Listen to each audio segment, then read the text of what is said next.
কক্সবাজারের উখিয়ায় রোহিঙ্গা ক্যাম্পে কর্মরত শিক্ষকদের যে আন্দোলন, সেই আন্দোলনে এখন পর্যন্ত উখিয়া থানা পুলিশ 20 জনকে হেফাজতে নিয়েছে বলে আমরা জানতে পেরেছি। এই ঘটনায় এখন পর্যন্ত 3 জন আহত হয়েছেন। এর মধ্যে আফরুজা নামে এক নারী গুরুতর আহত হয়েছেন। তাকে উখিয়া থেকে কক্সবাজার সদর হাসপাতালে নিয়ে যাওয়া হয়েছে।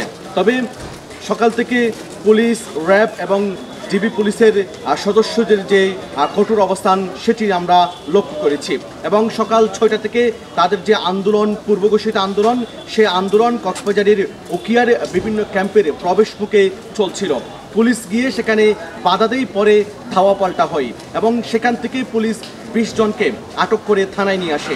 এর মধ্যে এই আন্দোলনের প্রধান সমন্বয়ক সাইদুল ইসলাম শামীম, তাকেও আটক করা হয়েছে এবং আন্দোলনের সংহতি জানানো, অংশগ্রহণ করা কক্সবাজারের বৈষম্য বিরোধী আন্দোলনের নেত্রী জিনিয়াকেও আটক করে উখিয়া থানায় নিয়ে আসে পুলিশ। তবে এখন পর্যন্ত পুলিশের পক্ষ থেকে আনুষ্ঠানিকভাবে কোনো বক্তব্য দেওয়া হয়নি। কয়জনকে বা আটক করা হয়েছে সেটিও পুলিশ জানায়নি। একটু আগে কক্সবাজারের জেলা পুলিশের অতিরিক্ত পুলিশ সুপার মোহাম্মদ জসিমউদ্দিন উখিয়া থানায় প্রবেশ করেছেন।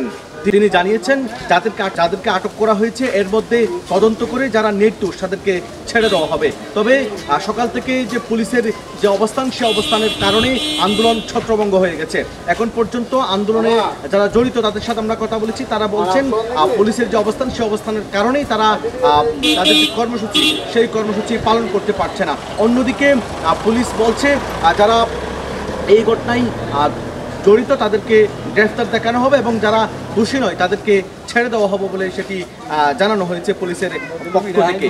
এর আগে গত পরশুদিন কক্সবাজার টেকনাফের মহাসড়ক উখিয়ার কুটবাজারে অবস্থান নিয়ে দীর্ঘ 9 ঘন্টা পর্যন্ত যান চলাচল বন্ধ ছিল। প্রায় 9 ঘন্টায়ও কোনো সুরাহা সেখানে মিলেনি এবং সেখানে বলা হয়েছিল 150 জনকে ব্র্যাকের অধীনে চাকরি দেওয়া হবে। সেটিও যারা আন্দোলন করছেন তারা প্রত্যাখ্যান করেছে। এর আগে এই যারা শিক্ষকরা রয়েছেন তারা তাদের বেতন ভাতা বাড়ানোর দাবিতে 4 দফা দাবি নিয়ে তারা আন্দোলন শুরু করেছিল। এই আন্দোলনের মুখেই প্রায় 1200 জন শিক্ষককে ইউনিসেফের বিভিন্ন প্রজেক্ট থেকে চাকরিচ্যুত করা হয়েছে। এরপর এই আন্দোলন আরও বেশি ঘনীভূত হয়। এক পর্যায়ে তারা সড়ক অবরোধ করে ক্যাম্পের প্রবেশ মুখে এনজিও এবং আইএনজিওর গাড়িগুলো তারা আটকে দেয়। গত পরশুদিন সড়ক অবরোধের পরেও কোনো সিদ্ধান্ত না আসায় তারা আজকে আবারও শান্তিপূর্ণ আন্দোলনের ঘোষণা দেয় এবং সকাল থেকে এই আন্দোলন চলছিল। একটু আগে পুলিশ গিয়ে তাদেরকে আটক করে আনার পর এখন পর্যন্ত আন্দোলন স্থবির হয়ে পড়েছে। কক্সবাজারের উখিয়া থেকে শামীমুল ইসলাম ফয়সাল, কালের কণ্ঠ।